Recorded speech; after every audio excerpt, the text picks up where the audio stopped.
আজকে আমি বানাবো চিকেন মাহারানি। চিকেন মাহারানি কীভাবে বানাই তো চলো দেখে নিই। এখানে আমি আদা নিয়েছি, রসুন নিয়েছি, আর লং, এলাচ, দারচিনি আর জিরে গুঁড়ো, ধনে গুঁড়ো, তাছাড়া এইগুলো নিয়ে একটু ভালোভাবে মিশ্রণ বানিয়ে নিতে হবে। আর তার সাথে আমি নিয়েছি এখানে তেজপাতা। তো এই রেসিপিটা বাড়িতে থাকা জিনিস দিয়েই হয়ে যাবে আর ভীষণ ভালো খেতে হয়। আমি বলবো যে এটা যদি কেউ বানায় রুটি, পরোটা, রাইস, ফ্রাইড রাইস এসবের সাথে খেতে পারে। আর আমি বলবো হ্যাঁ, যে কেউ খাবে, খেয়ে নাম করবে যে ভীষণ ভালো খেতে হয়েছে। আমি ওটা পেস্ট বানিয়ে নিয়েছিলাম। আর পেস্ট বানিয়ে নেওয়ার পরে এটা একটা পাত্রের মধ্যে রাখলাম, যে এটাতে আমি ম্যারিনেট করব চিকেনটা। এখানে উপর থেকে দিয়ে দিলাম হলুদের গুঁড়ো আর দিয়ে দেবো একটু কাশ্মীরি লঙ্কার গুঁড়ো। আমি এটা ম্যারিনেট করার সময় দিয়ে দিচ্ছি সব কিছু, কারণ যখন আমি চিকেনটা বানাবো তখন সেভাবে কিছুই দেবো না, ম্যারিনেট করে রেখে দেবো। তো এখানে কাশ্মীরি লঙ্কার গুঁড়ো দেওয়ার পরে দই দিয়ে দিলাম। এখানে আমি 1 কাপের মতো দই দিচ্ছি। দইয়ের পরিমাণটা একটু বেশি দিলাম। আর সেরকম কিছু দেবো না। লেবু থাকলে কেউ পাতিলেবু দিতে পারে, কিন্তু আমার মনে হয় না দই দেওয়ার পরে আর পাতিলেবু বা ভিনিগার কিছু দরকার পড়বে। আর কিছুই সেরকম দরকার পড়বে না। এটাকে ভালোভাবে ম্যারিনেট করে নেব। এটা ম্যারিনেট করে নেওয়ার পরে এটা ভালোভাবে সব কিছু মিশিয়ে নেব প্রথমে, এটা যাতে সব কিছুর সাথে সব কিছু মিশে যায়। এরপরে যে ধুয়ে রেখেছিলাম চিকেনটা, সেই চিকেনগুলো আমি দিয়ে দেবো। চিকেনটাকে বাজার থেকে নিয়ে আসার পরে খুব ভালোভাবে ধুয়ে নিতে হবে। ধুয়ে জল ঝরিয়ে নিয়েছিলাম। আর জল ঝরিয়ে নেওয়ার পরে এইভাবে চিকেনটাকে দিয়ে এইভাবে গ্রেভিটা ভালোভাবে এটা মাখিয়ে মোটামুটি 4-5 ঘন্টা যদি সময় হয়, যদি কেউ চায় তো পুরো রাত্রি ফ্রিজে যেন রেখে দেয়। ফ্রিজারে কিন্তু একদমই নয়। ফ্রিজে যদি রাত্রিবেলায় এটা চিকেন এনে ম্যারিনেট করে রেখে দেয়, সকালে রান্না করে, তো ভীষণ ভালো হয়। হাতে সময় কম থাকলে 20-25 মিনিট রাখলেও হবে, কিন্তু আমি বলবো যত বেশি সময় রাখা হয় তত এটার টেস্ট বেড়ে যায়। এটা প্রত্যেকটা মশলা চিকেনের মধ্যে ঢোকে আর টেস্টি হয় খেতে এটা। তো এবারে ভালোভাবে ম্যারিনেট করে আমি প্রত্যেকটা চিকেনকে ওই যে আমি বানিয়েছিলাম মশলাটা ওর মধ্যে ডুবিয়ে দিলাম। ডুবিয়ে এটা আমি এখন ফ্রিজে রেখে দেবো মোটামুটি 4-5 ঘন্টা। ওখানে আমি ফ্রিজে রেখে দিয়েছি। এইদিকে আমি পেঁয়াজ, মোটামুটি বড় পেঁয়াজ এখানে নিয়েছি 3-4টে।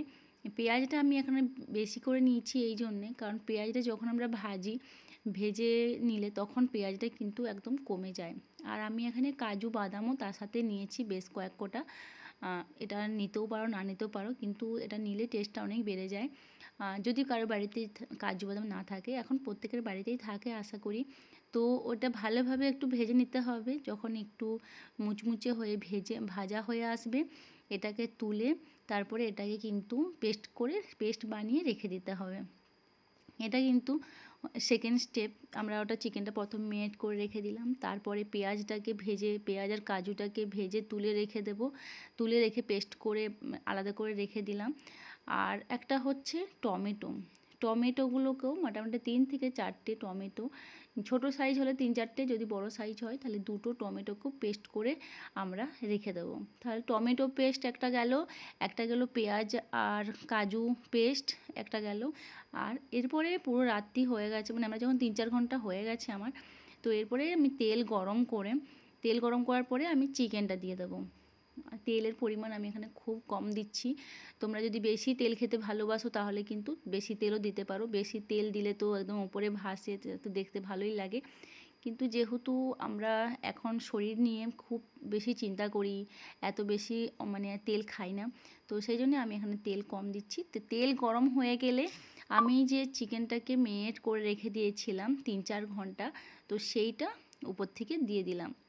ওটা তোমরা প্রথমে উপর থেকে চিকেনটাকে দিয়ে একটু হালকা ভেজে নিয়েও তারপরেও গ্রেভিটা দিতে পারতে, কিন্তু আমি এখানে পুরোটাই দিয়ে দিলাম। খেতে একই রকমের লাগে, খুব একটা আলাদা লাগে না।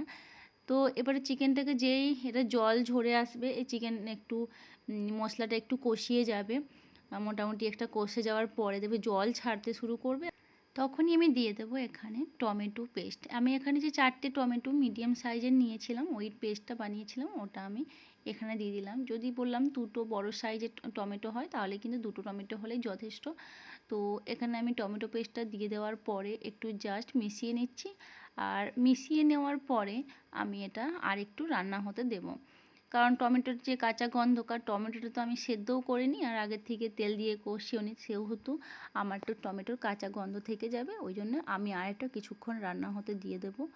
যখন এইটা টমেটোটা রান্না হয়ে যাবে তখন এই টমেটো যখন রান্নাটা হয়ে যাবে, টমেটো দেওয়ার পরে কাঁচা গন্ধ চলে যাবে, তখন ওপর থেকে আমি দই ছড়িয়ে দেবো। আর তাছাড়া কাজু পেঁয়াজের পেস্টটাও এর মধ্যে দিয়েছি, আর তাছাড়া নুন, আর আমি একটু 1 চিমটে চিনি দিই যাতে রান্নাটা ভালোভাবে ব্যালেন্স হয়ে যায়।